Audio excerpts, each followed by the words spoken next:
W- welcome to another episode, Pound for Pound Box Report. Sorry for starting things so late.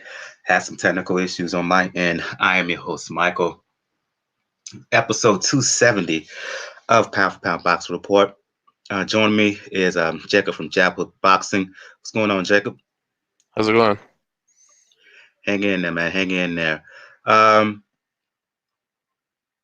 gonna have, I think, I'm gonna have Gail from Communities Digital News, Daniel from the Inscriber join us a little bit later. For those who are new to Pound for Pound Boxer Report, Pound for Pound Boxer Report live YouTube show, podcast, and blog discussing all things boxing. The motto is when boxing is good, we will talk about it. When it's bad, we will talk about it. Bottom line is, if it concerns the sweet science, we will talk about it. If you want to find out more information regarding Pound for Pound Boxing Report, the blog page is the main place to go to. p4pboxerreport.wordpress.com. That is the link. You check the top right of the page. You will find links to where to find us all over social media, where to find us on all available platforms that carry RSS feed. You know, your Spotify, your iTunes, your Google Podcasts, and et cetera, et cetera. The links to the donation links got a Cash Me and PayPal donation. Got a Cash Me and PayPal account. So if you want to donate $1, $2, $5, or a little bit more, um, not most things are not free, including the production of this podcast. So whatever spare change you can sum up, please shoot some to Pound for Pound Box Report. And last but certainly not least, the links to my online fitness page. I am a online coach for Beachbody, beachbody.com. If you're interested in any Beachbody products, the programs, supplements like Shakeology and things of that matter, please check out my online coaching page. The link is on the blog page. Let's get things going. Recapping what went down this weekend. Want to first start off in the UK, London to be specific, as had the finals of the World Boxing Super Series super lightweight tournament. Regis Prograis, Josh Taylor, WBA, IBF unification bout. And I have to say, Jacob, on paper, this had the look of a terrific fight. And for me, at least, I've heard some people say differently. The fight lived up to the hype. Taylor ended up winning by majority decision, 115, 113. 114, 114 was the second one, a draw. I think the third card, I think either 117, 112. Correct me if I'm wrong. Yep, that's For right. me, for me, I felt that Taylor was going to win coming in. He just was just a little bit more active, in my opinion. The first couple of rounds was a little bit slow, but from round three on, in my opinion, the fight really picked up. Uh, you had two fighters just hitting their primes, highly competitive throughout. Both left it, put it all on the line. This is what boxing is about. Uh, like I said, I heard some folks were not happy with the fight. I don't understand. I've heard some folks argue that Prograis won. Okay, you could have said he won. It could have went either way. I had it Taylor by 2 points on my card. Your reaction to the fight, Jacob? First of all, yeah, I agree with you. I thought it was a really, really good fight. I think it's going to be in the contender for on the short list of fight of the year. Um, and I think for many reasons, there was a lot of ebbs and flow in the fight. It was very close, very competitive. Like you said, both guys are on the come up, and at kind of I won't say the peak of their powers, but they're right there.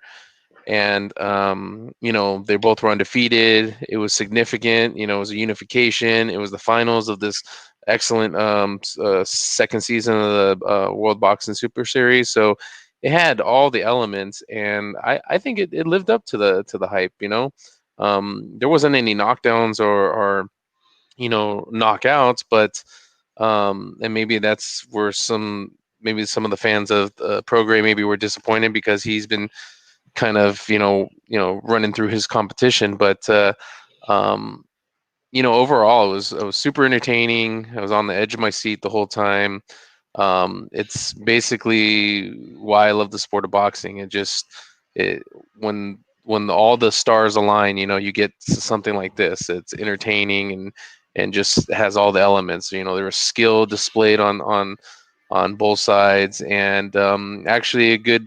They showed some footage after. Both guys were very respectful towards each other, and they both had their little cuts, and Taylor's eye was all jacked up. Prograis was a little messed up too, but they were really respectful towards each other, and wished each other well, and I think they know that they'll eventually see each other again, in a rematch. I don't think it's going to be straight away, but I think Taylor's probably looking to if they can unify the division against Ramirez once he comes off injury. But I was uh, very satisfied with the result, and I also picked Taylor. I've read some comments the afternoon of the fight, doing some live tweeting, a little bit disappointed in the tactics of Progress. Uh, Felt that he should have came forward a little bit more. Were you surprised at how Progress fought, or do you just think that's just him? Um, and did you get anything from Taylor in the strategy that he employed? No, I wasn't surprised. Taylor to me, was the obvious bigger guy, size wise. And, I think with Prograis, I had said it before, he's still very young and still very, he's not, I don't think he's a finished product yet. He still has some things to work on. He looked like he got tired in that fight, in a few of those rounds. But if I think people were expecting him kind of like the fighter I compared him to, Teofimo Lopez, expecting him to come in there and just, I guess stop Taylor or hurt him and knock him out. And he had his moments in the fight, but Taylor. A lot of people were saying that Prograis had the dog in him, and really wanted this. But I also thought Taylor had the same amount of dog in him and really wanted it too. And I think he has. They both are very good, and they could probably fight. Maybe 10 times, and maybe they would end up 50-50. We don't know. I think this is building up to a good story of eventually these two meeting again. And if Prograis can, tweak certain things, and make some adjustments. It was a close fight. I still had Taylor winning pretty, comfortably enough. I think by 3 points. But I could see the argument where, some of the rounds going to Prograis, but I can't really see the argument that Prograis won the fight. I didn't really feel that he even it was close enough for a draw or a win. But that's just me. Let's talk future here. Um, you mentioned Ramirez, Jose Ramirez, who's BC BCBO champion at 140 pounds. Ramirez is recovering from injury. I think his first fight is going to be a mandatory defense. Taylor said after the fight with Progress that he wants to fight Ramirez to uh, uh, unify all the belts. Ramirez responded by saying he would essentially that it's his dream to have that to unify all the titles. One, when do you think of a fight between Ramirez and Taylor can happen? Two, if it can happen, when do you think that possible matchup can take place? So answer one of your questions. One, yes, I think it will happen. I think we're not in a situation here where the promotional companies won't do business together. And I think it's with these particular companies, I think it's trending in the right direction where these fighters, if the fighters want the fight, then the promotional companies do whatever they need to do to make it happen, whether it's on this platform or that platform, or location or whatever. They will work together to make it happen. Even Ramirez, when he won his when he unified the belt, he it was a cross promotion fight. So again. I think the possibilities are there, and I think both promotions are willing to do it. I think if it was somebody from the PBC, maybe that would be a little bit tougher to do. But it seems like both guys want it, and it would be again historic.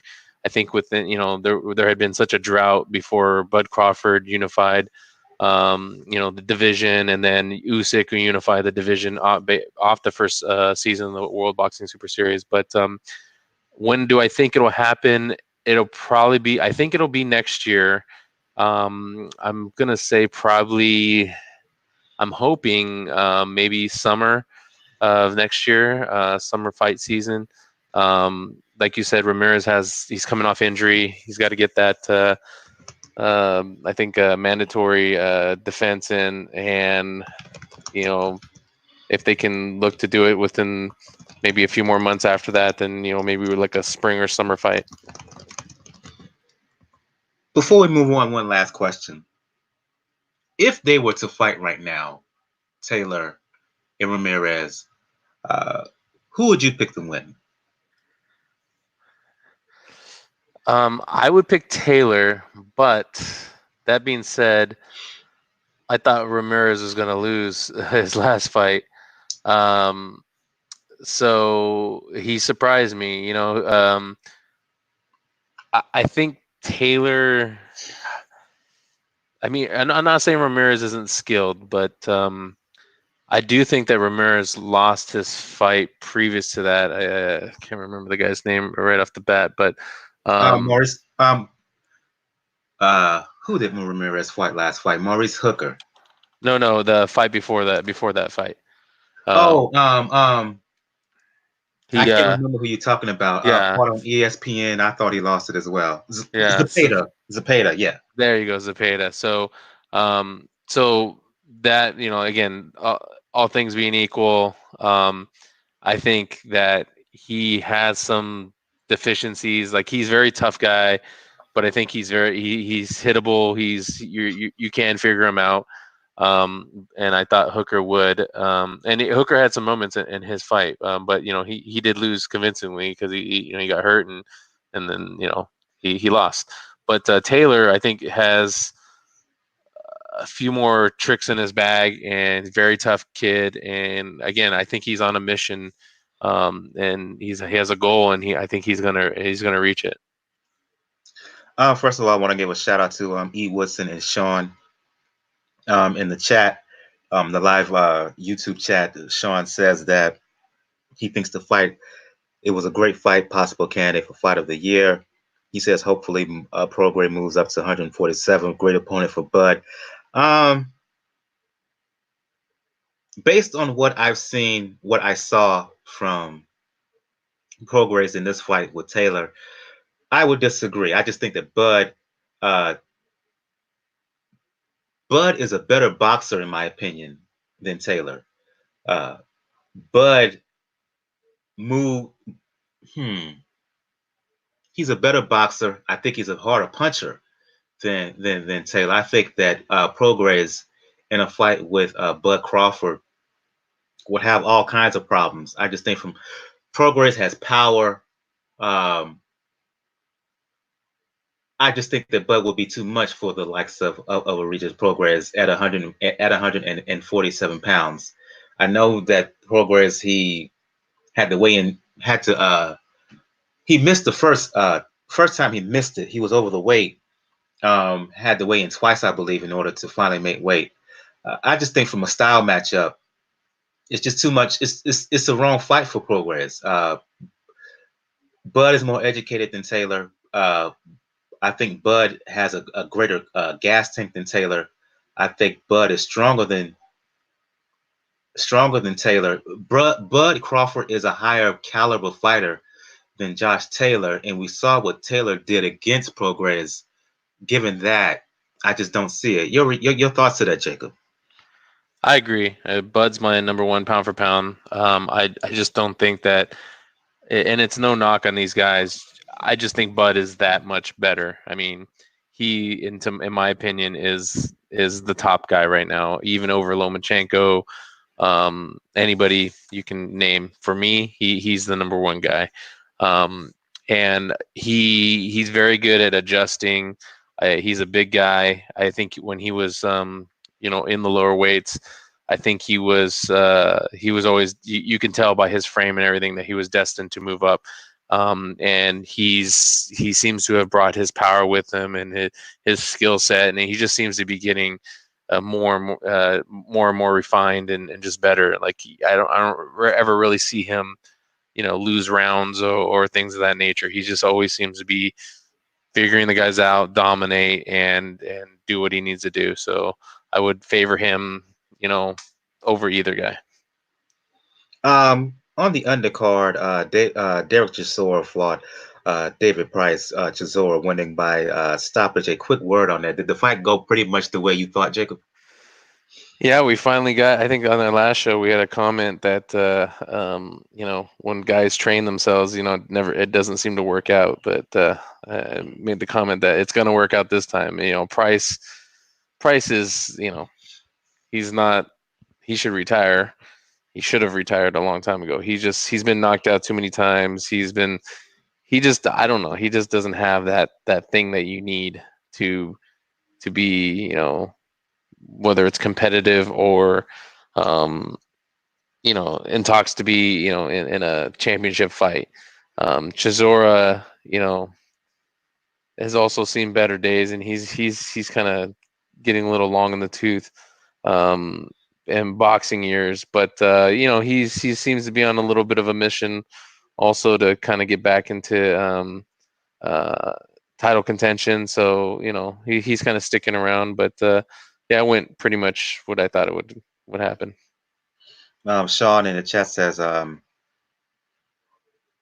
Crawford needs opponents. Let's prove it in the ring. He can't get the PBC guys. So Ramirez, Taylor, Prograis are great potential opponents. Yeah, they're potential opponents. First of all, Aaron, he's going to milk Ramirez. He's going to milk Ramirez as long as he can at 140 pounds. Taylor can become his own commodity in England. So I don't know if they'll bring him over to fight Bud and Prograis again. Good opponent from a name standpoint, but I just think Bud will beat him. Move on to some other fights here. Shakur Stevenson, up and coming, young featherweight, talented, very, very talented featherweight. Well, he fought on the same night as Prograis and Josh Taylor fought on ESPN. Really, really grudge match. A lot of behind the scenes things in terms of let me say he fought Joet Gonzalez. A lot of behind the scenes things we talked about last week where with Stevenson is dating Gonzalez's sister, created that extra tension. ESPN they played that up for sure in the pre-fight. In the actual fight, Jacob, it was a no contest. Stevenson won easily by 12 rounds to win the vacant WBO featherweight title. The belt was vacated by Oscar Valdez. Oscar Valdez decided to move it up to 130. We can talk about the fight briefly. Not much to talk about. Stevenson did as he wanted, anything he wanted in there. I want to direct the conversation more towards Stevenson vis-a-vis the rest of the featherweight division. He's only had what, 13 fights now. So the experience is limited, but the talent is such for me, Jacob, that how can I put this? For me, Stevenson is a guy in which his talent exceeds his lack of quote unquote experience. There's some fighters who come along where they are so good that they don't need a bunch of fights. They develop so quickly that you don't need to see them a bunch of times. You don't have to put them in there with a bunch of tests. they're just so better than their competition. Just put them in there now. I think that's the case with Stevenson. I say right now, he's already among the best featherweights in the world. He called off Josh. He called out Josh Warrington after the fight. I say he beats Josh Warrington right now. Your reaction? First, just the fight itself. I had picked Stevenson, and I thought that he was gonna. I didn't have a lot of stock in Joet, but I thought he was gonna beat him pretty handedly. But he did probably a little bit more than what I thought he was gonna do. Um, and he was very smart about it, and he didn't let his emotions run away with him, because there was a lot of tension and emotions. And also hats off to Stevenson for in the post fight and making a plea for his girlfriend, to get their family to talk to her. Like, it's you know they might not like that the she's with him, but that's who she's dating right now. So deal with it. You shouldn't have to, I guess, disclude them from her from the family. Life's too short for those kind of petty things. Some people don't even have close family and whatnot. So, and you can tell it affects that side of the family. The dad got choked up and whatnot. And I think actually credit to also Joet's brother. I think it was one of his brothers went over to Stevenson, and it looked like he was trying to build a bridge there. So, Yeah. they I think hopefully they're able to mend that. But you're right. I mean, the ESPN was playing hard off that narrative, almost like a soap opera. But getting back to the boxing, Stevenson I think is very good, but I still think that 13-0. This was his first kind of, I guess I would say, big step up fight. I think he'll be competitive with Warrington. I'm not so sure I would pick him to beat Warrington um, right now. Warrington's an interesting guy. Um, I think he could, if he could get a fight with Gary Russell, I think that would be a very interesting fight. I think what Oscar Valdez did, he moved up. Santa Cruz is moving up, so I mean, a lot of people are leaving the division, so that kind of leaves some openings for him. But he could beat a lot of guys in that weight class. I think a fight with him and Carl Frampton would be interesting to see what else Carl Frampton has left. But those are kind of I think he's at that level now. Now that he got a vacant belt, he's at that level now where we need to start seeing some of these fights. Hopefully, but again, it's boxing, so business is always tough to do. But I'm excited for him. Although the only question I have is I don't know if that whole altercation that he had outside the ring, I don't know if that's all settled, if he's in the clear, if he can stay focused on boxing, or if that's still lingering, and that could derail him. Sometimes things like that, if they go to court, or you have a lot of distraction, that can derail your career. So hopefully, I don't know if that's behind him. I don't have all the details on that, but he is very talented, and you can see why Top Rank is putting a lot of stock in him. For me, I just can't get that Kid Galahad fight out of my head for Warrington.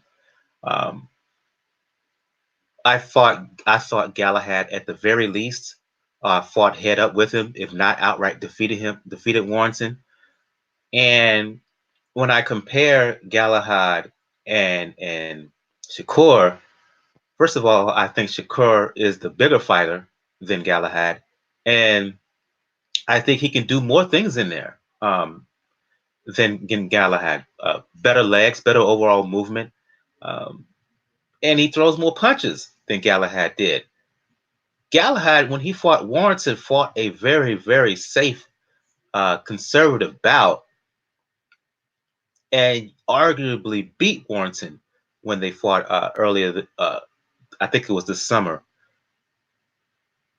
because Shakur can do a little bit more in there than Galahad. Um, Based on that, I just think that because he can do more than Galahad, because I think he's a slightly bigger fighter than Galahad. I'm not saying they're going to fight right away. Of course, with Andre Ward, they're going to handle Shakur very smartly.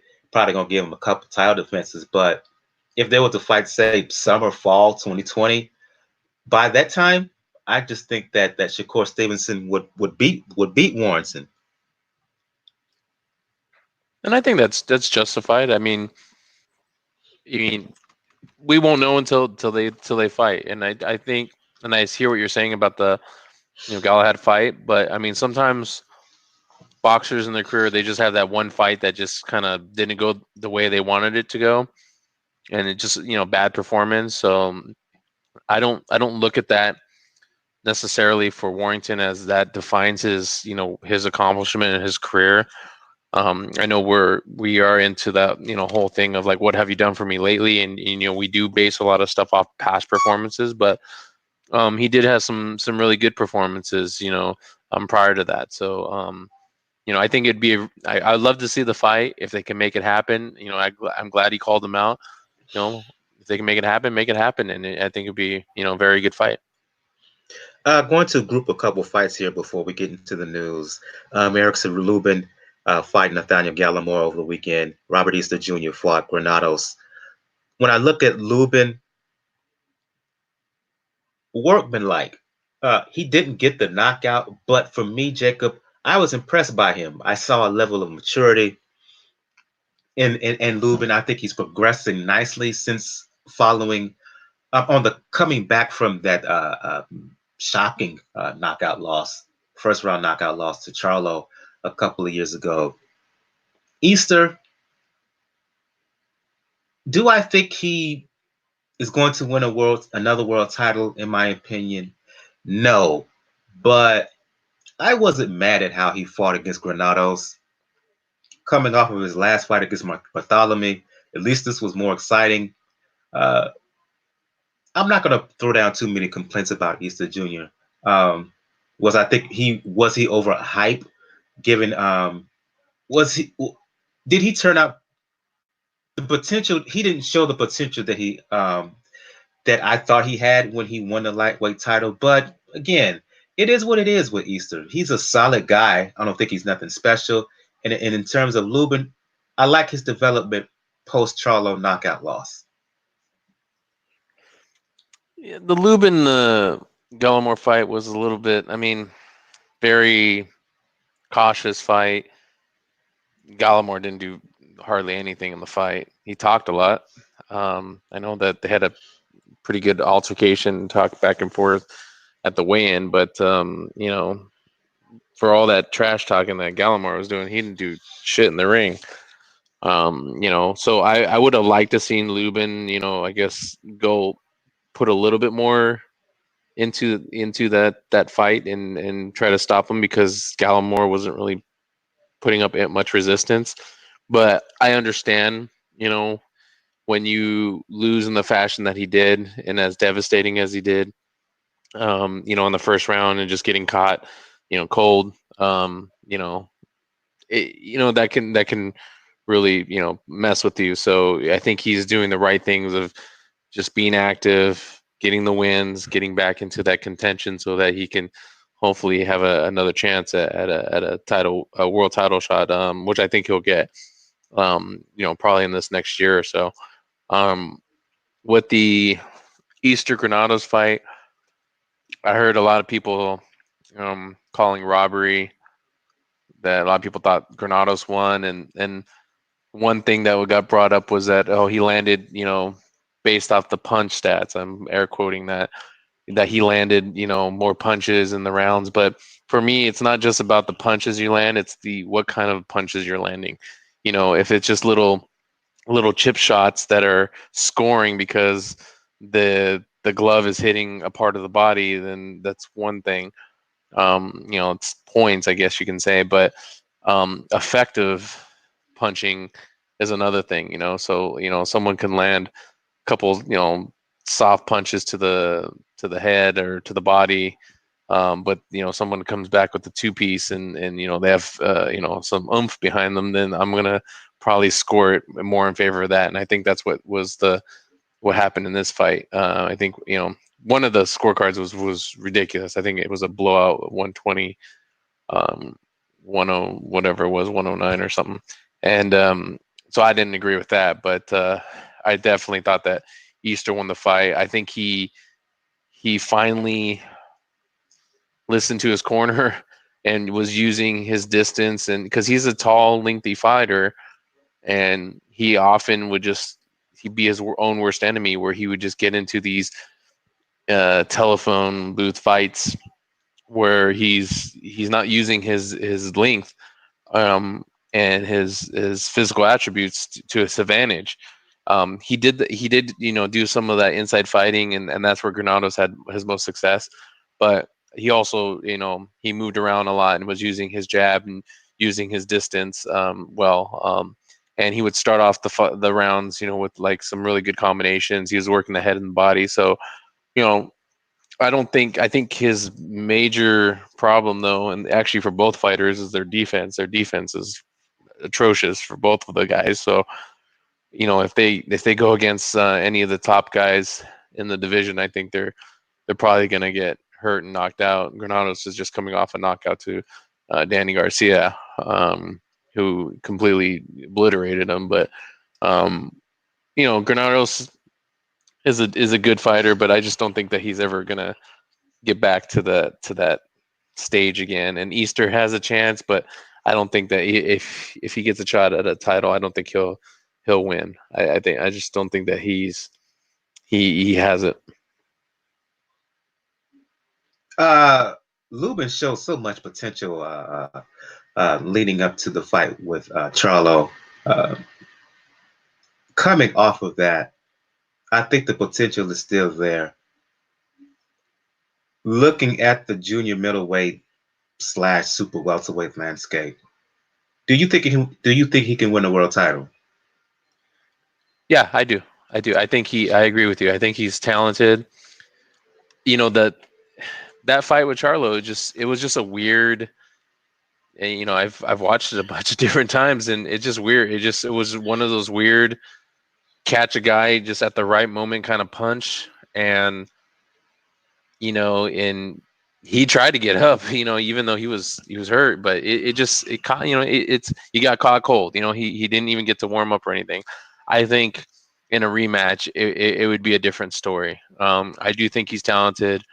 I do think that he has the skills to not only fight for a championship again, but to potentially win the championship. So I hope he gets his shot, within this next year or so. Let's move on to some news here. We're going to try to run through the show real quick because one, I'm on the East Coast and I don't want to be too late. But that's number one. Two, I got the show started off so late that I'm trying to run through this real quick. We know the big fight this week is Canelo Alvarez moving up 2 weights to fight Sergey Kovalev. Doing the pre-fight hype and whatnot, kind of an interesting story broke today. We've talked about this in the past when we talked about Ryan Garcia re-signing with De La Hoya and what was the possible motive for that, based on some comments that Canelo Alvarez has said about Oscar De La Hoya. Well, apparently Canelo expressed some further issues that he may have with Oscar, basically saying that Oscar is suspect and he doesn't trust him.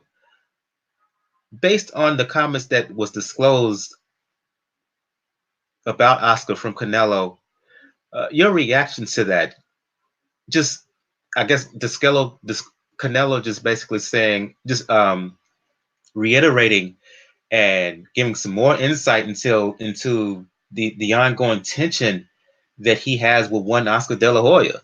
Your reaction to this kind of breaking again, so close to this fight? I'm not surprised because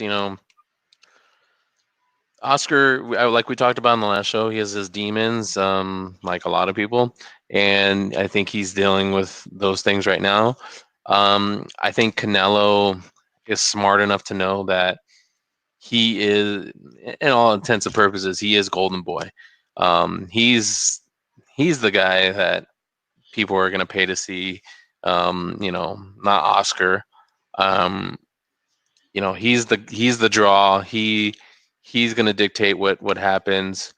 And if Oscar wants to talk about this and that without having building that relationship with his fighter, that's under his brand, um, I think that's where maybe the two have parted ways in a way. Canelo, for all his flaws, I guess, he's still, he's a young guy. I think he's going to do a lot of the right moves for himself, and um, maybe Golden Boy is more looking out for the company.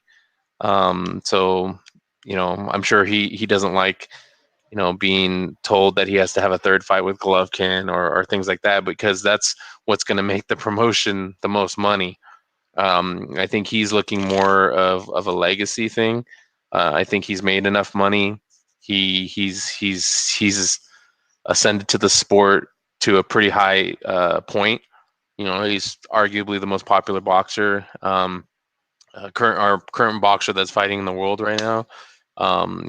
Pretty much everybody knows his name. Some people might not even know the Saul part of his name. They just know him as Canelo.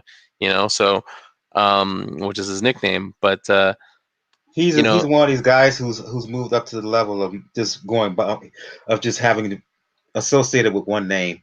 Right. He's like a Madonna or a Sting, or like he just has that name. That's his nickname. It's not even his real name. Some people might not even be able to. They would know. You say, "Hey, who do you know who Canelo is?" They'll say, "Yeah, it's that redheaded boxer guy. Mexican guy. What's his name?" They might not even know it's Saul Alvarez. They probably don't even know that. They just know him as Canelo. But again, he's gotten to that height, and I'm not. He didn't do it by himself. He had his trainers. He's had Golden Boy pushing his name, but I think he's at a point now where he doesn't really need Oscar anymore. And because of Oscar's kind of antics, I think that's maybe rubbing him the wrong way. And so he's in a position he can say what he wants to say because they need him more than he needs them. Yeah, when it came to that lawsuit and with him and but the lawsuit and the back and forth between them and Al Heyman, and basically the all the tea was spilled. It basically showed how much Golden Boy, excuse me, relies on one Canelo Alvarez for them to make money, basically. So, and Canelo knows this. He's no dummy. He's been around long enough. He knows his value, and he knows his worth, basically. And because of that, uh, he doesn't have to abide by anything that Oscar De La Hoya says. He knows he's the cash cow, and he knows he's the cash cow of Golden Boy, and basically knows he's the main cash cow of the sport right now. He's replaced Floyd in that regard. So he's in a position of real power and influence, can do and say just about anything he wants. And if it means expressing his issues with Oscar De La Hoya, so be it. Going to the chat here again. I'm going back to the topic of Shakur Stevenson. Sean says Stevenson is a great young fighter, but his toughness and lack of aggressiveness could cost him. A fight with Valdez will give him real problems. That's the main question. That's the main issue right now with Shakur Stevenson. He hasn't been tested. He hasn't been. To your point, Sean, his toughness has not been proven. He hasn't faced much adversity. But the issue is, because of his talent, he's not going to face any real adversity in that regard for a while. We haven't seen him hit, but based on what we've seen so far, the potential is he has unlimited potential, and he has the look. He looks like he's the goods right now. He looks like he could not only potentially be the best featherweight in the world, but he has the look and the talent of someone who could be a pound for pound status uh, fighter. And let me get Daniel on here. I seen he's joined the stream. Daniel from the Inscriber. We were talking about Canelo Alvarez, and the comments that he had about De La Hoya basically said he doesn't trust him. We talked about previously when we talked Ryan Garcia resigning with De La Hoya, and the real motive may have been to get back in the graces of one Canelo Alvarez, since Ryan Garcia and Canelo share the same trainer. Your reaction to Canelo's comments about Oscar De La Hoya and the lack of trust? The more things change, the more they stay the same. If we want to take a look at the mirror, when you think about it, because I'm gonna put us a story in the weekend before the fight, because this is a lot of parallels actually, in many ways, to Oscar's complicated relationship with Bob Arum when he was a fighter. One of the reasons why he wound up starting Golden Boy and being a promoter that early in his career. It seems like now Canelo put himself in Oscar's position, and Oscar right now is in Bob's position. I'm not surprised by it, especially with not fully understanding the scenario that, okay, you signed the DAZN deal, but the DAZN deal was apparently contingent on you fighting Golovkin, a guy who, in Canelo's eyes, feels he doesn't need to fight again. So I'm not really surprised by it. It's going to take a lot to rebuild. It's mainly when it comes to Oscar, because Oscar knows that even though he has a good stable of prospects, that's all they are right now, prospects. Even though there's a couple of them that are really good, particularly the Virgil Ortiz. But at the end of the day, the Golden Boy machine has to run through Canelo. So they're going to have to rectify the relationship, because Canelo, he may not have enough people around him where if he wants to strike out on his own, he can do it successfully. That's one of the benefits of actually having, even when you're a superstar, having an actual promoter, where you don't have to burden yourself, and especially surround yourself with a group of people that may not have your best interest at heart, or best interest when it comes to the bottom line. Let's not forget that Golden Boy ran to that same fate with Richard Schaefer, who wound up pretty much railroading Oscar while taking almost his immediate roster that Oscar thought he had signed to form the PBC. So I'm not surprised by this. I get the sentiments going into it, but at the same time, it's not something that is irreparable right now. I'm going back to you, Daniel, to get your reaction quickly to Josh Taylor's win over Prograis this past weekend in London in the final of the World Boxing Super Series super lightweight tournament. To me, the fight lived up to the hype. I love what I saw. I agree with Sean's comment on YouTube that it's potential fight of the year. Your thoughts? Yeah, that fight definitely is going to be in the running for fight of the year. And I am not actually disappointed that Prograis lost the fight. To me, he ran out of gas a little bit late, and Josh Taylor took full advantage of it. And it was A beautiful fight back and forth. I probably had it a lot more towards Taylor. I think I had my card 116, 112 for Taylor, which is like a little bit more towards him than the scorecards were. But you have to give him props. Like, he stepped up to the plate. I personally thought that Rougarou was going to impose his will eventually, but Taylor stood to the task, withstood the attack, particularly the body attack that Prograis was launching, and finished out the fight, finished out strong. And now you can say Josh Taylor right now is the man at 140 pounds. I'll pose the question to you that I posed to Jacob. Taylor talked about fighting WBC, WBO champion Jose Ramirez. Ramirez responded basically saying that he would love to unify all the titles. If Taylor was to fight Ramirez now, how would you think that would go? Who would you pick to win, I would say? If I have to base it off the last fight, I would probably say Taylor. Because to me, he probably is going to be a little bit more disciplined. Even though Ramirez's style is a lot more fitting to him in many ways than Prograis is. But at the same time, like in real estate, everything involves location, location, location.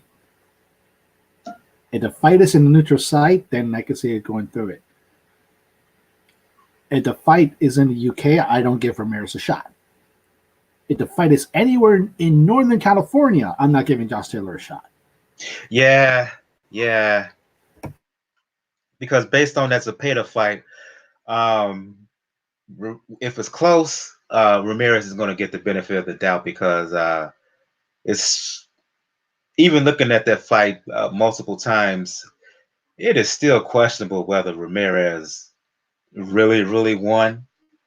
So yeah, I will make Taylor the favorite as well, but location. Location. Taylor is, to me, the overall better fighter. He's the overall more talented fighter. I think he can do more. But if the fight, as you said, Daniel, was in Northern California, which I don't think Taylor would know hell well way, his handlers would have him come to Fresno or the Bay Area to make that fight. If it was in UK, he would win. If it's in a neutral location, Vegas, Jersey, New York, somewhere like that, he will win. But if it's in the Bay Area, like as you said, nah. That's when I would put. That's where it would be questionable, in my opinion. Let's move on to talk about some more news before we start previewing some fights here. Big Baby Miller, Daniel. No, I'll go with you, Jacob. Big Baby Miller, who's still technically suspended because of the not one, not two, but three different substances that was in his system in the lead up to what was supposed to be his opportunity against Anthony Joshua in June. Signed a co-promotional deal with Top Rank. Once he's quote unquote back in the ring, what do you think this means? Could we see a potential fight with Big Baby and Fury down the road? I think that's their main heavyweight, that they're putting their money behind. And he's supposed to have that fight with Wilder if Wilder gets past Ortiz come November here. I don't think it's going to be in February like they originally planned because of the cut, but they're gonna, they need to set their stable up for some competition. I think they probably got a lot of flack for Fury, for his last fight, going against a guy that nobody had really heard of, Valine, and having some moments in that fight where he looked like he might lose. So they, when you have somebody as the name of Fury, you have to have at some point you can't just keep on matching him up with people that people don't know, in order to get, some kind of status, he's going to have to beat a name. And like it or not, Big Baby is a name before he popped for all this stuff. And I think the trash talking would, of course, be epic. And they can build off that. You need your fighters, you need your opponent to be able to sell the fights. And I think Big Baby will do that if he can stay, clean. And it'd be a credible opponent because this is a guy that was supposed to fight Anthony Joshua, but blew that chance. But the other thing is whether they're going to be able to get him sanctioned. Because I don't know what his suspension. I don't know how long his suspension is, but they still have to work out those details. But I'm sure they'll find a state somewhere that'll sanction him, and who knows, maybe they'll do it in Mexico or something like that. Boxing has done more shady things in the past, but they need to kind of build that stable. I think they also co-promote Parker, so I mean he's out there too, but they got to do something. Your reaction to this, Daniel? He signed, he tested positive and popping for all this stuff, and I'm looking at this and I'm thinking,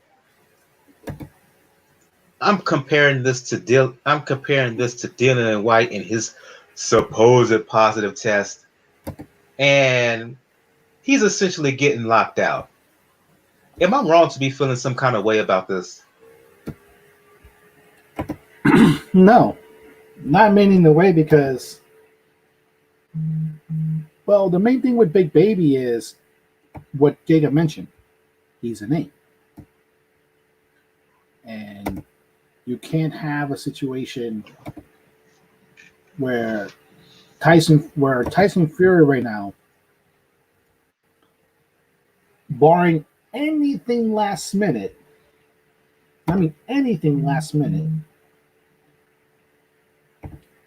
involving Frank Warren or Bob Arum, is going to be in Saudi Arabia, showing up in a couple of hours from now, doing a wrestling match. So I'm not really surprised by this. It's going to be a clown. It's going to be a clown show, and what it also may say is that maybe Fury's team knows that they may actually need at least one more tune-up fight before Wilder. Because fighting the guys that they fought, Sefer, he's the auto Volines, a Voline that actually looked, like I said, a lot more credible afterwards than before. So, of course, you have to add a name. Big Baby talks a big game. We know he can sell the fight and all, so that takes a load off Fury when it comes to promoting. And his style and his size makes it a bit interesting when it comes to Fury, particularly with the way Fury fights. So I'm not really surprised by it. They kind of needed to do this in order to solidify it, because if we look at Fury's contract and how insane it is, yeah, the only way to get big money is he had to get top heavyweights. He wasn't getting top heavyweights. Big Baby, for all intents and purposes, even with the suspension, is still considered in this day and age, in this stage, a top 15 heavyweight. So, not surprised by it. At the same time, like Jacob said, we have seen stranger things happen in boxing. Again, he's getting this sign. I'm just going to be conspiratorial. You going to say something, Jacob? No, I'm good. Oh, okay. I just, again, given Dillian White and all of a sudden this supposed drug test, which the more you read, the more you question, really, did he really test positive? Because of some funky things going on behind the scenes, and how I just don't understand. All of a sudden, this dude is #1 contender for 2 years, finally gets a mandated test, a mandatory opportunity. He still doesn't get. He's still not getting the fight with Wilder. Issues with a positive test. Meanwhile, this dude, he talks his way into a title shot against Joshua. He f's it up on his own doing, suspended, and yet all of a sudden, he gets another opportunity so quickly when someone like White is getting frozen out. I don't like it, fellas. I don't like it. Yeah, I mean, it's we don't have to like it. Unfortunately, we don't get a say in how these business dealings, happen. White had his, issues too. But I mean, I didn't like, White was basically a #1 contender or mandatory for, it seemed like, forever too. So I mean, he's been kind of done dirty too. But at the end of the day, I mean, I want a clean sport. I want these guys to fight, regularly, and I want them to fight top competition. And hopefully they can make that happen. Hopefully White can get back into the picture, and I, if Big Baby, it does bother me that he popped the 3 times, but if he can get his shit together and he can get sanctioned, and he's off for the whatever, I don't know how long it's been since he got popped, but I guess right before the first Joshua Ruiz fight. So if he can do his time or whatever, then we can maybe see him fight again. Like boxing, and actually society in general is very forgiving. It's kind of like, if you've done something a few years ago, if you can kind of get back onto that positive streak, or show that you're a law-abiding citizen, they'll kind of forget some of the past. Let's move on to talk about some. Go ahead. You want to say something, Daniel? Yeah, and I want to add into it when it comes to the Dillian White situation. The Dillian White situation to me is also very interesting because he's working both ends. And he has worked both ends of the main people that hold the heavyweight picture. We have to remember, not so long ago, if you weren't paying attention, he did make his American debut. I think it was in an undercard for the fight, for a Terence Crawford fight. So he's familiar with the top rank and the matchroom side.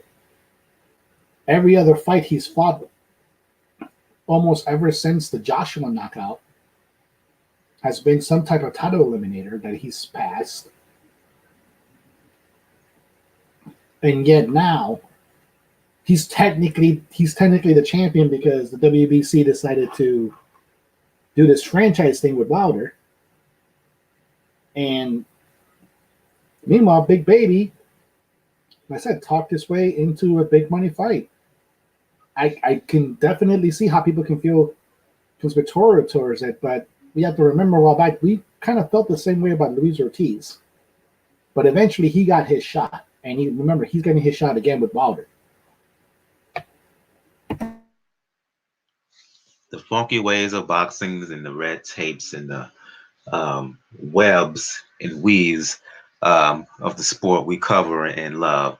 Yeah, you hate it, but ultimately you love it. It's like a drug. It's addictive in that way. But we keep coming back. We keep coming back. Let's move on to preview some fights here. Going to give both of you the opportunity to talk about one big fight, and then I'm going to split it up to talk about the other fights. The big fight, of course, is Sergey Kovalev fighting Canelo Alvarez. Saturday night in Vegas.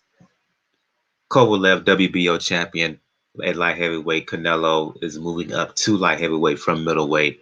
Going back to you, Daniel, to start the conversation off. Your thoughts on this fight? Your thoughts on the lead up? Is Kovalev coming back too soon following a tough battle against Yard? Does Canelo have enough to compete at light heavyweight? Your thoughts on all of this? As far as timing, I can see how people can see that it's coming in too soon. Because we have to remember that 8th round that Anthony Yard had in that fight, where he almost had Kovalev dead to rights until he came back with the 9th. So it is, in many ways, it could be too soon to come back. But we have to remember now who is in Kovalev's ear. As far as I know, he's still Aeneas Klima's client. And he now has Buddy McGurk at his ear. And if you've heard Buddy McGurk talking as of late, given all the tragedies that is happening, he doesn't seem like the type of man that would encourage his fighter to just take a payday. So in this situation, I feel like they feel that Kovalev's size advantage, Kovalev's experience in the division, and overall the fact that Canelo fluctuates so much in weight now lately, and given all the other distractions that are happening involving Canelo, that I can see why they took the fight, but this is the dangerous part when it comes to Canelo Alvarez. I said it once, I say it again. Like, every combination that Canelo Alvarez throws has a body shot in it. Whether it's the beginning, middle, or end, there's a body shot involved. And it became pretty evident since the Andre Ward fights that Sergey Kovalev does not particularly like getting attacked to the body. And not to mention, Kovalev may naturally be bigger, but you know what? That gives Canelo a better range to target Kovalev's body. So this is, to me, is going to be a very, very interesting fight. And this could be probably the fight that's really going to test Canelo's chin, because as much as good and power puncher Golovkin is, you're fighting 2 divisions up, and you're fighting the guy that at one point was the boogeyman at light heavyweight. So this one is going to be the fight there where Canelo's chin, to me, really gets tested. But at the end of the day, this fight's on the zone, I think, not ESPN. So I could see a similar situation to how people felt in the second Golovkin fight, not the first, the second Golovkin fight, where a lot of people thought that maybe the fight turns out to be a draw, but Canelo will win on points.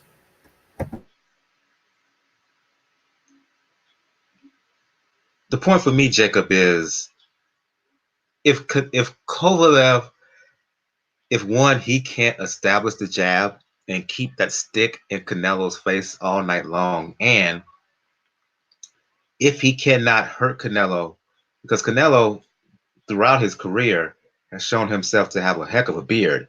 He can take a punch.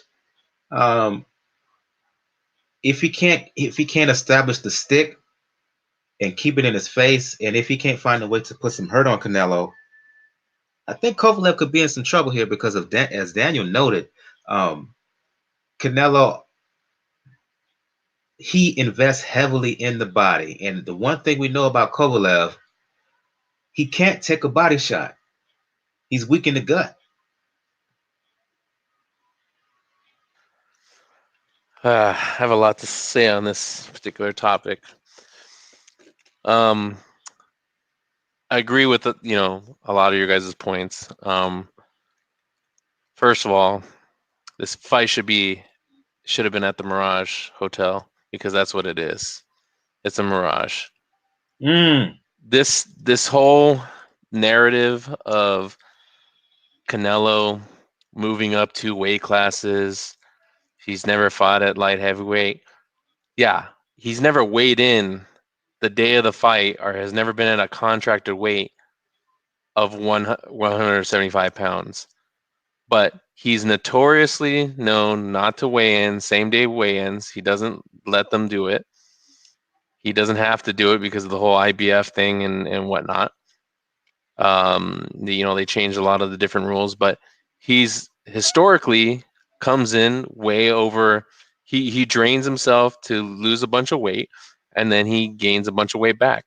So let me excuse me for interruption, but is there a weight clause in here in terms of how much weight you can put on after the fight?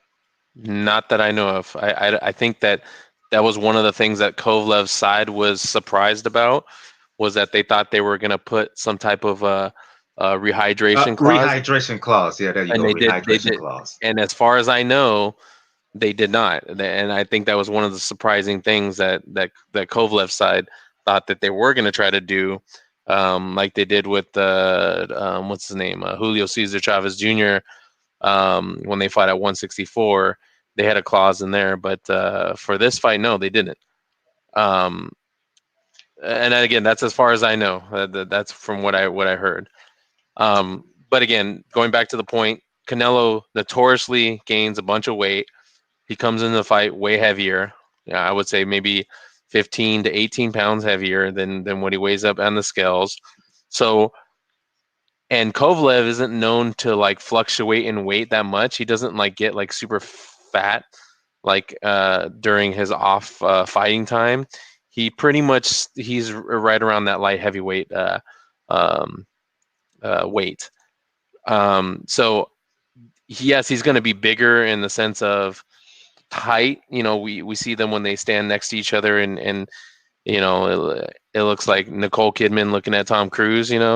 Kind of. He's going to be taller. He's going to be taller, but that doesn't mean he's necessarily going to be quote unquote bigger. Right. Canelo's body type is more of he's kind of a thick guy. And Kovalev is more kind of like, a more thinned out version of a light heavyweight.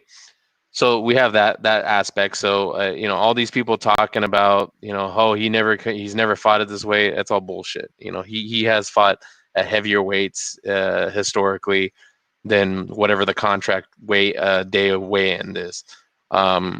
And, I know that boxing is trying to change some of those rules because of, the dangers of it, not only to the body, but to other fighters and things like that. But that's, unfortunately, it hasn't come soon enough. So, we're here at this fight. Kovalev, again, he's on the end of his career. I think Canelo, well, we were talking about him before. He's very, very savvy, very smart in the sense that I think he picks his fights at the right time. When he fought Golovkin, to me, that's a fight that could have happened, 2 years previously, at Golovkin's height of his powers. He picked, when he went to super middleweight, he picked the weakest guy, Rocky Fielding. I think in light heavyweight, he's picking the weakest guy. A Bivol, I think, beats a Kovalev. I think we know Berterviev, is just coming off his unification fight. I think he beats a Kovalev. Stevenson's not in the picture. He's picking on his weaker prey. And if you look at all his like biggest fights, like when they do his replays of his highlights, all his knockouts, highlights. Oh yeah, he knocked out Amir Khan, who was a freaking lifetime welterweight, who was moving up and has a glass chin. He knocked out Kirkland, who got knocked out by what's his face, Ashita. It was Ashita, in the first round. So he has a notorious glass chin. But all these other guys, You know, I always thought that Canelo's power has been overrated, but he does go to the body. He does invest in the body. He's very apt in doing that. And even though Kovalev's side has said, "Oh, well, I've never been knocked out with a body shot," you know, they don't even count that the Ward knocked out with the body shot. They think it was a low blow, but everybody knows by the evidence that we see that when he gets hit to the body, he doesn't like it, and it weakens him, and this is like the perfect recipe for Canelo Alvarez to walk away victorious, possibly by knockout. And I think Kovalev also being on the end of his career, he knows that. So he knows that he's not going to win a decision in Vegas versus Canelo. That's a foregone conclusion. The best he can get is a draw, which is not a win. But if it goes to the decision, or if he's at least a little bit competitive, or it's an exciting fight, Kovalev. So he's getting I think his biggest payday off this fight. He has a rematch right there, you know, against a named fight. And then what Canelo gets out of it, he gets another fight off his the zone contract ticked off, and it's not Golovkin, which he doesn't want to fight. He doesn't want to be told to fight him. He's done with Golovkin. Even though probably if he fought Golovkin right now, maybe he stops him because Golovkin looks like shit right now. I mean, Golovkin looks like his age, basically. But all this, you know, all these things, you know, taken into account, where it's at, when he's fighting this guy, you know, it's all strategic to me. It's all very masked. Like I said, it's a mirage to make us think that this is a huge fight because it's two big names, but not taking into consideration where they are in trajectory of their careers and the past history of Canelo weight and you know, all these things and the whole thing about the body and all that stuff. So I'm picking Canelo to win. I think he stops Kovalev. I don't think Kovalev is going to be able to establish his jab as much as he wants to. Canelo, you know, for as much as I hate the guy, he has improved a bunch. He has good head movement. He moves his feet a lot more now. He has grown as a fighter. You know, I have to give him credit on that. I don't think that he's the best pound for pound fighter. I think, like, again, a lot of that's smoke screen, but he has improved by leaps and bounds on his earlier deficiencies, and he's smart, and he's going to have the right game plan. Him and the Reynosos are going to have the right game plan to take out this old man, Kovalev. And, you know, maybe they do a rematch and, you know, Kovalev walks away at his end of the career with a nice payday to pay for his legal fees for all his shenanigans.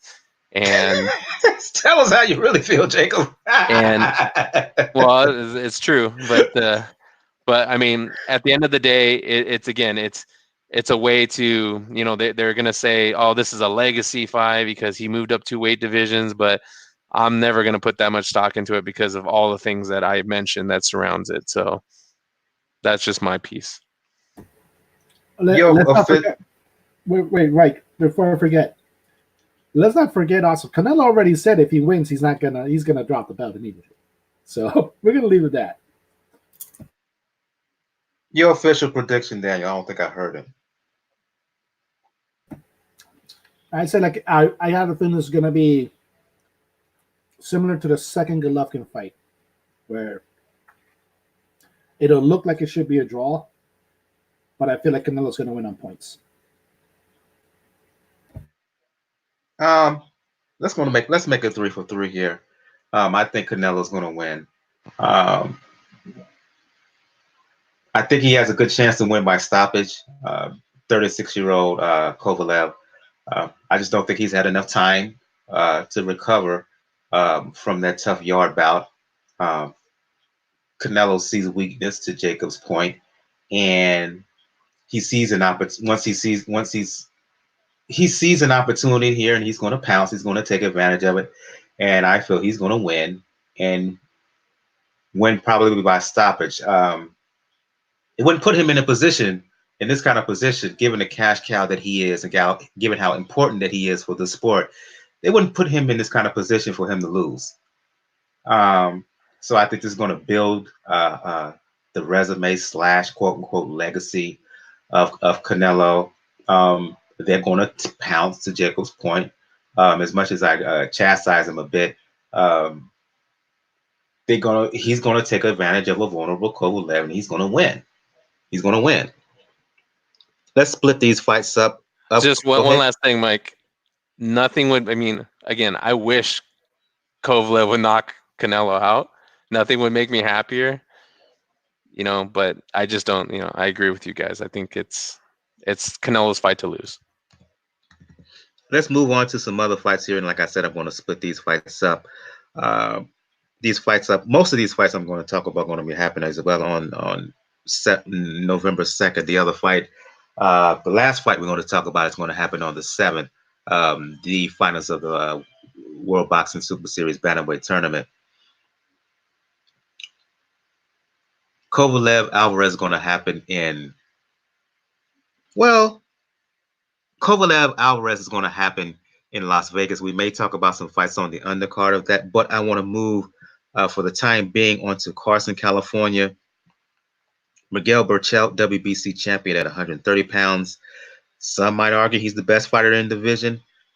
Going to fight Jason Sosa. Going to you, Daniel, your reaction, your thoughts on this fight. I'm picking Berchelt to win, but Berchelt, he should win, but he's vulnerable. Am I wrong in thinking that Sosa may give Berchelt a tough time here? No, Jason Sosa has proven that he can maybe a tough out when need be, but at the division it's in, I've always felt that, to me, that Berchelt was the hardest puncher in the division. Like, we have to remember, Bernard Machado had a shot to it until Cancio killed that noise. But it's going to be an interesting thing when it comes to Berchelt. He can probably prolong the fight, but the thing about Berchelt that makes it very interesting is he has power in both hands. So I fully expect a good fight. I fully expect a good scrap, but I think at the end, probably round 8 or round 9, Berchelt stops him.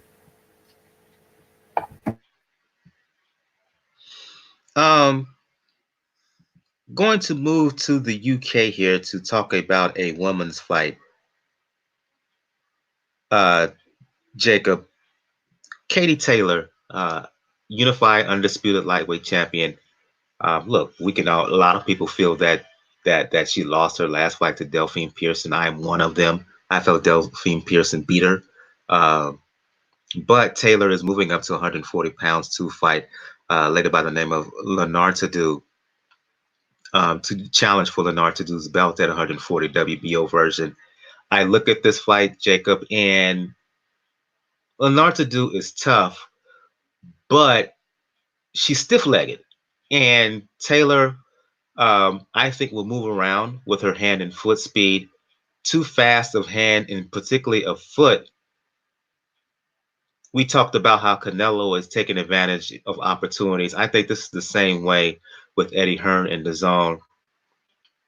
They know going in that I feel going in that Taylor is the more naturally talented fighter, and this is just an opportunity for Taylor to win another belt in another weight division. Your reaction, your thoughts?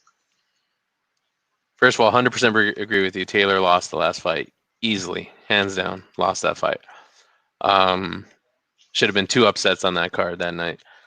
But I don't know. I'm be honest. I don't know too much about Linardatou.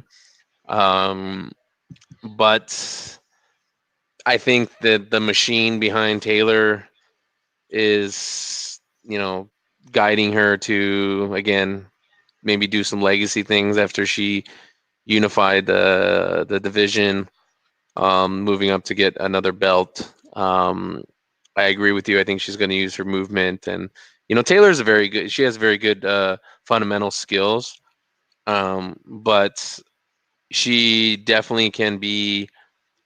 She's kind of, in a way, she's kind of robotic. She's very predictable on what she's going to bring to the table and what she's going to do. she doesn't really change up her game too much. I think that's what happened in her last fight. She didn't have a plan B, and so she just kind of stuck to the same game plan. And she was, they awarded the decision, even though most people, that I know thought that she lost that fight. So it being in Manchester, I think, she's going to have the crowd on her side. She'll have the judging on her side. So if she, barring any kind of, like knockout or anything to that nature, she's probably going to get a victory via decision and pick up another belt. Going back to the Berchelt Sosa undercard, Jerwin Onkanyas Daniel is fighting on the undercard, fighting a guy by the name of Rodriguez, Jonathan Rodriguez. Any quick word on that fight, or are you just like, yeah, it's just there? Yeah, it's just there. I know what it is. In other words, a relative easy win for Onkanyas is more of a showcase bout. Exactly, especially in the division with the way it's shaping up, because whether we like it or not, whether Kanye's next or not, Gallo's the main horse right there. So why not get an easy win to put yourself in the running again? I'm gonna stay with you. Keep your mic open. Go ahead. Why do we not have to like it? I like Gallo. I mean, our Kanye's not liking it. Oh, okay. Keep your mic open, Daniel. I'm going right back to you.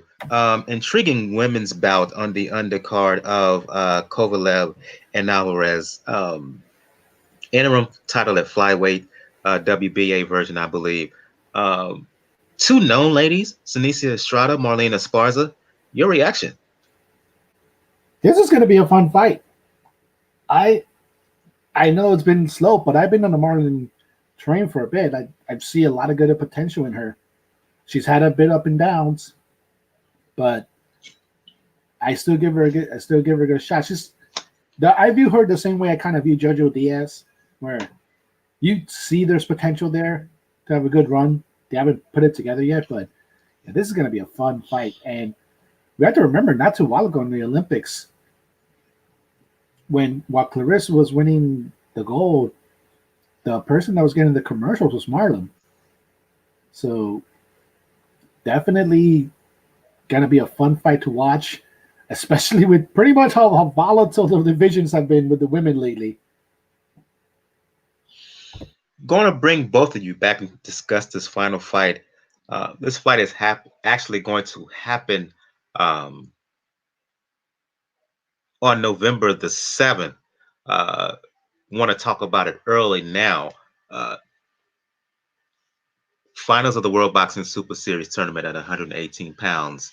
Fight is going to take place on. You will be able to see the fight. On the zone. Fight is going to happen in Japan. Naoya Inoue, who has the IBF WBA regular title, fighting Nonito Donaire, who has the WBA super title at 118 pounds. I don't think it's getting enough hype here in the States. I'm going to you, Jacob. Inoue has been a sensation.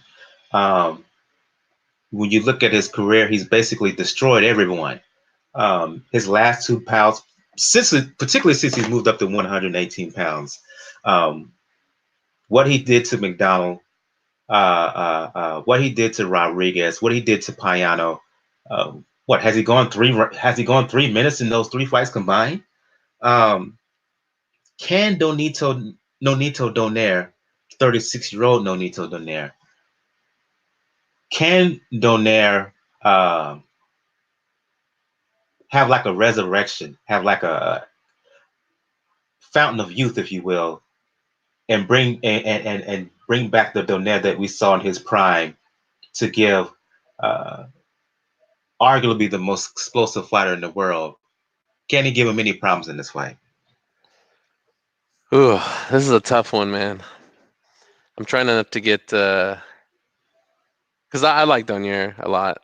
And Inoue is, again, the young up and coming, not even a prospect. He's that guy that He's the monster, just like his name. He's that monster that's coming up and has been just tearing through people like a chainsaw through butter. But you know, I know a lot. I know everybody's going Inoue because he's just been knocking everybody out and he's just got that power. And I don't think Donaire is ever going to get back to his peak. Like, I just don't think that's possible. But I do think that he's still gritty, savvy, skilled enough to put up a good fight against Inoue. Gosh, I want to I want to go Donaire for the upset, just because I want to see Inoue. I want to see a good fight regardless, but I want to see Inoue kind of go through some adversity. Because Donaire still hits hard. He's naturally a bigger guy, so he's actually going to be he moved down for this tournament, and I want to see how Inoue deals with not running through guys, especially a top guy. Again, this World Boxing Super Series of season 1 was great. Season 2 has been just as good, if not better. I know we were all hoping for a Tete Inoue finals, but maybe the winner of this gets Tete, because that was Donaire's original opponent before Tete went out. But I hope it's going to be a good fight. I hope people give it the attention it deserves. I think it's on a Thursday, which is a weird day, but yeah, I said my mistake is going to happen on a Thursday, and the reason we're going to talk about it now because we may do a show next week, but I may not have the podcast up in time up before that fight because it's going to happen on a Thursday morning. Right. Immediately after we do the live recording of the show next week. So yeah, I mean, I think it's gonna be a great fight. I hope it's competitive, and like I said, I'm gonna go. Because I don't have any money on it, so I'm just gonna go Donaire upset win, and I don't know, man. I gotta talk to my man Gus to see what the odds are on that. Yeah, I'll go to you, Daniel. The question I have on paper, Inoue has all the advantages. He has the momentum coming in. He has the power to hurt anyone he hits. The intriguing thing here is what happens if Donaire, who can still bang, particularly with the left hook, what happens if Donaire were to catch Inoue with that powerful left hook? We haven't seen Inoue really hit by someone who has the power that Donaire has. Your reaction, your thoughts on the fight, your prediction. That is probably the main wild card in this whole fight. The fact that Inoue, because of the way he's been blowing people out, never really had to test his chin. Donaire, because of the pedigree of fighter that he is, might be able to test that chin. Here's where the problem lies into it, though. And this is why, to me, it's always been a bit weird that Donaire chose this to happen, because obviously he was good. He picked a situation where he went to a weight division that he felt most comfortable at. But the problem is that division is not exactly filled with cupcakes at the moment. And that's what I ultimately feel. I feel Donaire is going to land at least one or two good left hooks, but Inoue is probably going to take them a lot better than people think. And I'll be as pessimistic as they come when it comes to this fight. I know Jacob wants to pull the upset, but nah. I'm sorry. I just think Donaire's being left to slaughter right now. For me, in a way, he's just too much on a roll. He's on too much of a roll. He's a fighter. He's what you said too.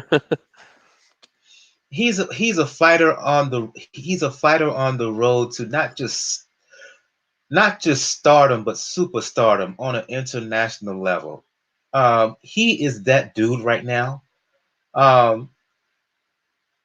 Donaire is not what he was, and my thing is, as big as he can still punch, he doesn't have the footwork. He doesn't have the foot speed that he used to have. In a way, he's going to be smart in this fight. He's not just going to go in and just try to go for the gusto like he did in the other fights, where he can just basically walk through guys. He knows that Donaire is experienced. He knows that Donaire can really hit.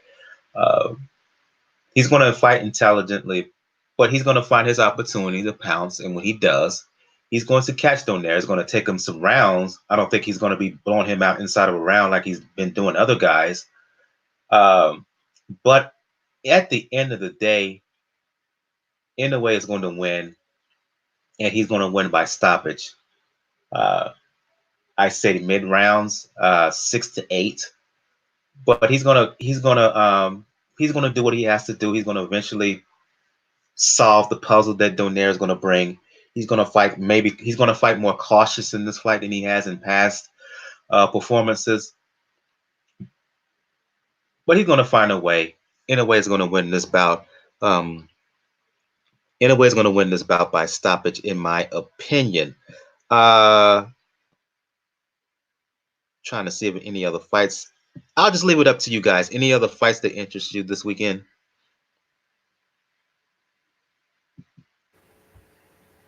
Maybe the Ryan Garcia fight. Let me look at the schedule right quick. I'm gonna pick Duno to beat Ryan Garcia. That I would not be surprised by. That would not be surprised because. Explain. Well, Ryan Garcia has shown improvement in the last few fights, but we have to remember as well, it's only been marginal improvement. It isn't a situation where he's taking like the leap that Vergil Ortiz has. So I could see him getting stopped. I could see him feeling himself. He's already, like we already know, he prides himself on his Instagram. So maybe that's on his mind. Maybe he feels a little bit safe because he's under the Canelo umbrella, that he doesn't have to try as hard as another fighter, and then that may catch people by surprise. Like I said, it wouldn't surprise me, given the mindset. But at the same time, it is Vegas. It is a Golden Boy card, and and Ryan Garcia is in the position to fully take advantage of the leverage that Canelo's being associated with Canelo is going to give him.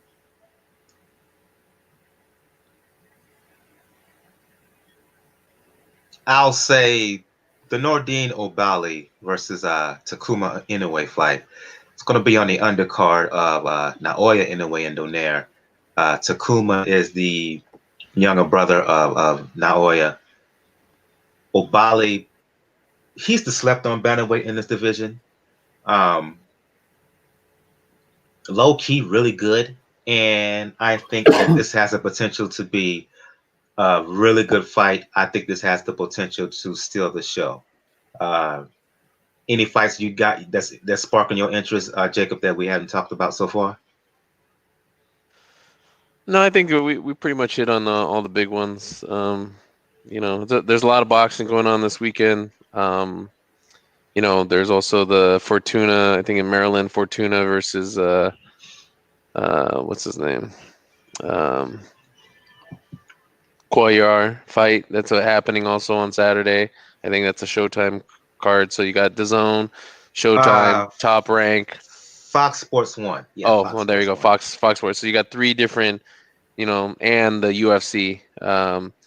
So I mean, there's a lot of stuff going on this weekend. So people that are into fighting, combat sports, or whatever, have a lot to watch this weekend. And I think we're going to end the show on that note.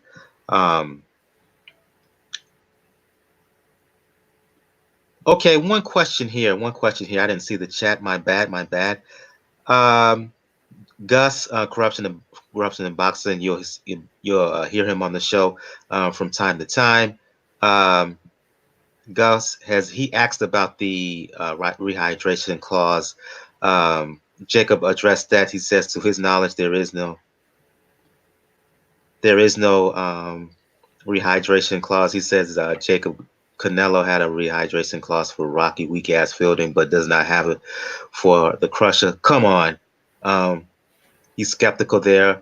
Olaf the Mighty asks, what is the controversy that Jacob was talking about? Explain what controversy you were talking about, Jacob, to answer Olaf's question. No, I wouldn't say it's controversy. I think maybe he joined a little late.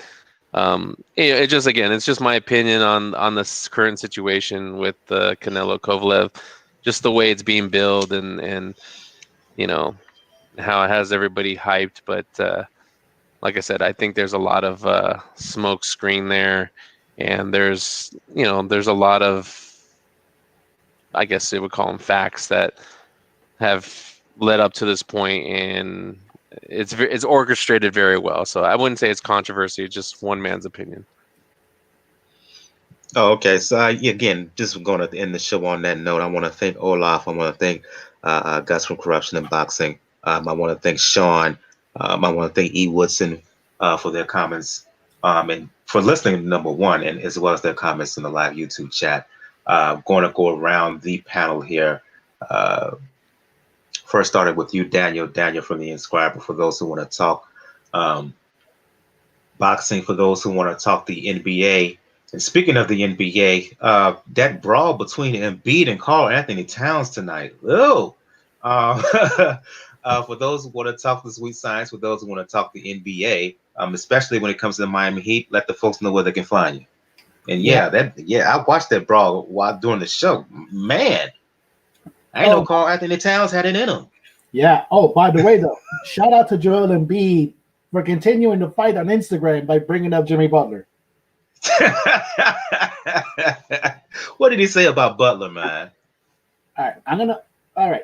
So I'm gonna pull it up right now on Twitter because I retweeted it, but now I have to look into it now. And he said he wasn't gonna do as much trash talking this year. Okay, Embiid. Okay.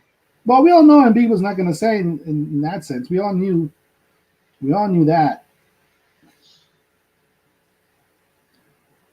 All right. Okay, I missed it already. Okay. But basically, yeah, he mentioned Jimmy Butler. And trying to find it right now. Wait up, folks. We should be getting it into a little bit. Oh, also, shout out to whoever beat up Bad Barbie. She caught those hands. Yep. When did this happen? This happened earlier today in the studio. Good. She's trash. Yeah.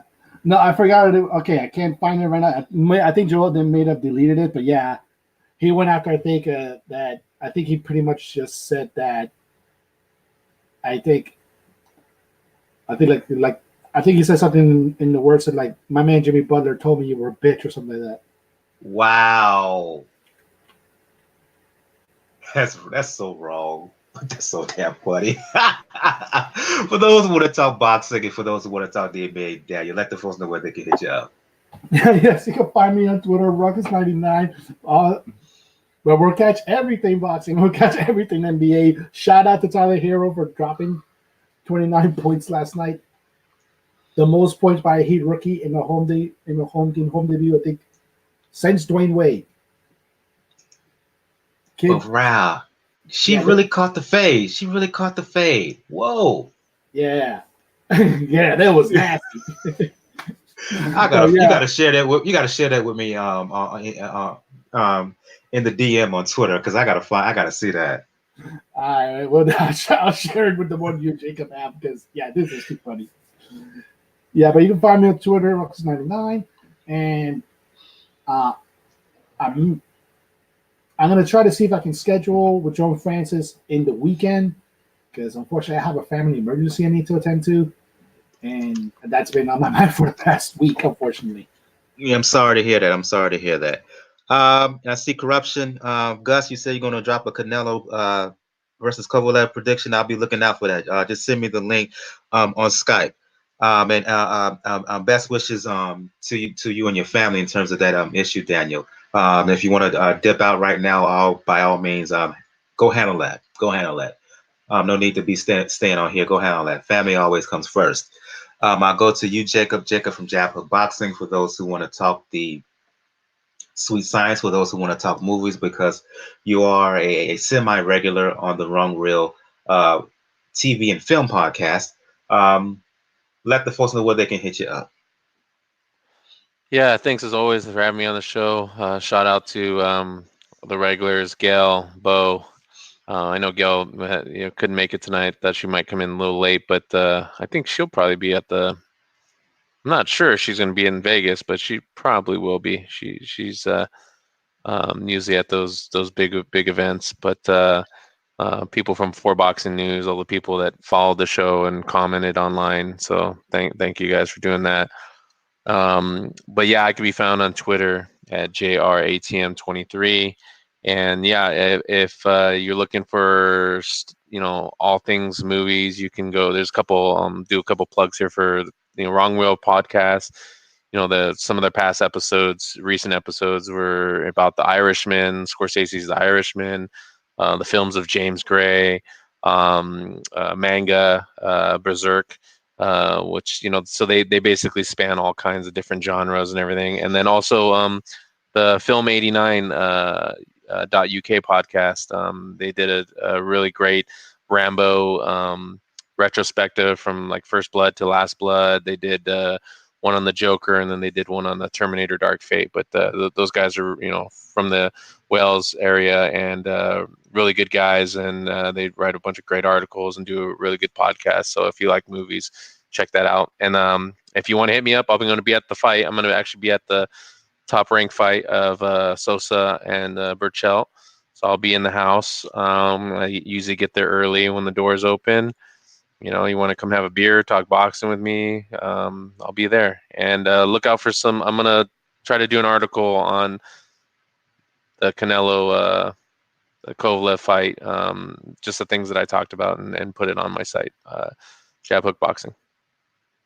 Okay, first of all, private. Gus, you may also reach out to me as well, because I may do something live for Inoue and Donaire. I may just reach out to me. We can talk about that on Skype.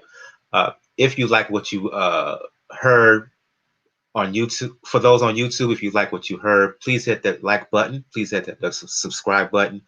For everybody else, please check us out on iTunes. Subscribe there. Please check us out on Spotify, Google Podcasts, Google Play Music. Subscribe to us there as well.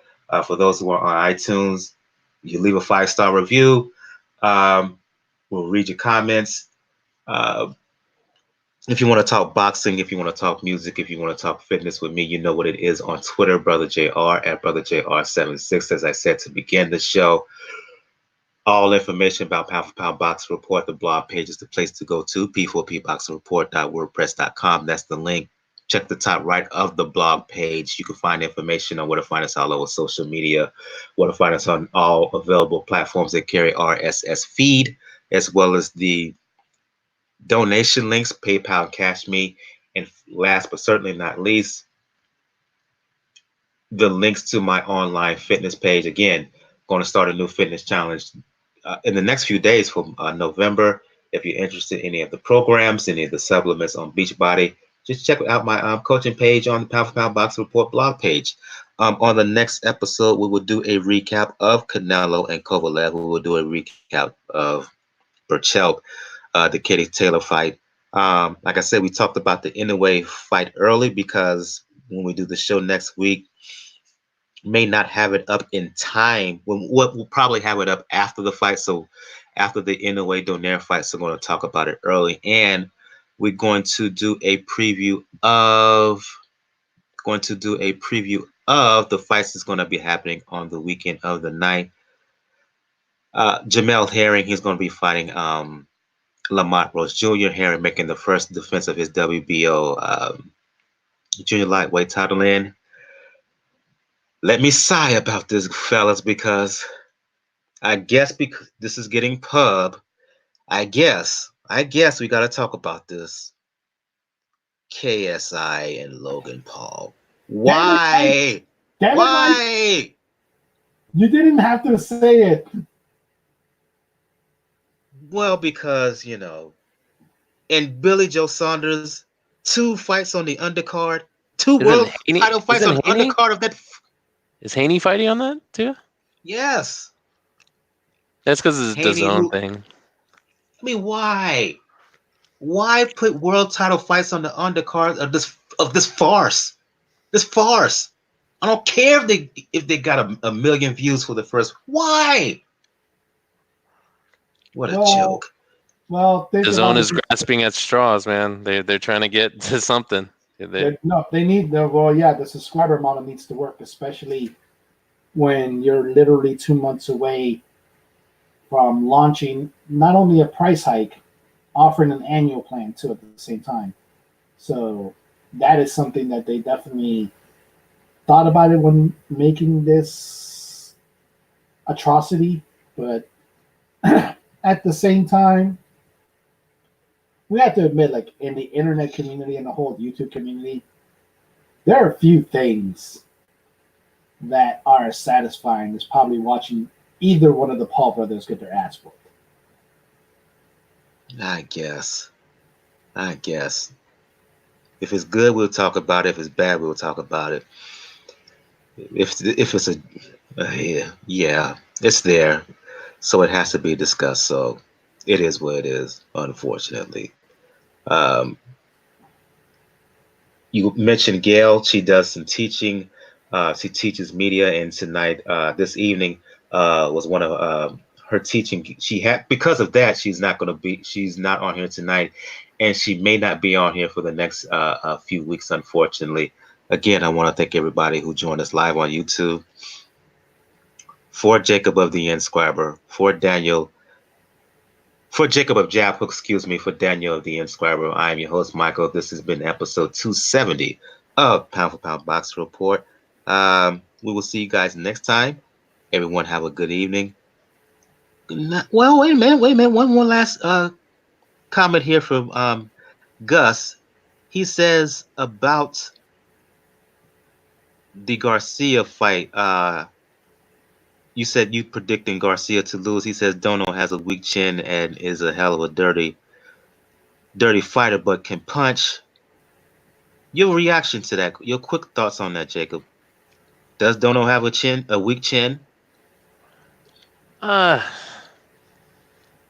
I don't know. I'll be honest here. I don't know much. I don't know as much about him. So I mean, I respect Gus and everything. I just think that Garcia is untested, unproven, and I think all this stuff that's been happening is going to blow up in Golden Boy's face. I think they backed the wrong pony. I think he's going to lose sooner or later. I don't know if it's going to be in this fight, but he's cruising for a bruising. So yeah, episode 270 of Pound for Pound Boxing Report. I am your host, Michael. We will see you guys next time. Everyone have a good evening. Good night. Good night. Good night. Shout out. Rest in peace, Deadspin. Rest in peace, John Witherspoon as well. Rest in power, John Witherspoon. Bang, bang, bang.